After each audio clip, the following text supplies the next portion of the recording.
రామరావణ యుద్ధ సమయంలో రావణుడు తన సోదరతుల్యుడైన పాతాళలోక రాక్షస ప్రభువుకు మహిరావణ్ణి సహాయం కోరుతాడు.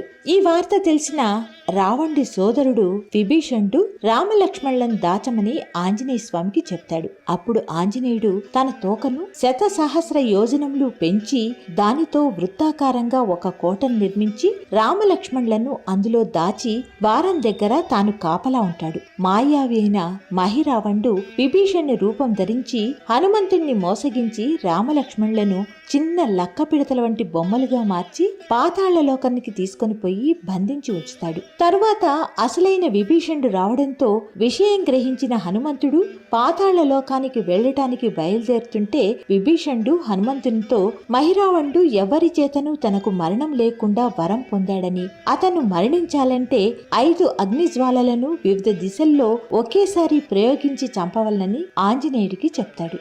ఆంజనేయుడు ఆ విధంగా ఎట్లా చేయాలా అని ఆలోచిస్తూ పాతాళలోకానికి వెళ్తాడు. అప్పుడు ఆంజనేయుడు పంచభూతాలను తన యందు నిక్షిప్తం చేసుకుని 5 ముఖాలతో పంచముఖ ఆంజనేయుని అవతారం ఎత్తుతాడు. వాటిలో తూర్పు ముఖంగా ఆంజనేయుడు, దక్షిణ ముఖంగా ఉగ్ర నరసింహ అవతారం, పశ్చిమ ముఖంగా గరుత్మంతుని అవతారం, ఉత్తర దిశగా వరాహ అవతారం, ఊర్ధ్వ దిశగా హయగ్రీవ అవతారం ఎత్తి పంచముఖ ఆంజనేయుడుగా అవతారం ఎత్తుతాడు. పంచముఖ ఆంజనేయుడు ఈ 5 ముఖాల నోటి నుండి అగ్ని జ్వాలలను అన్ని దిశలలో ఏకకాలంలో ప్రయోగించి మహిరావణ్ణి సంహరించి రామలక్ష్మణులను రక్షిస్తాడు.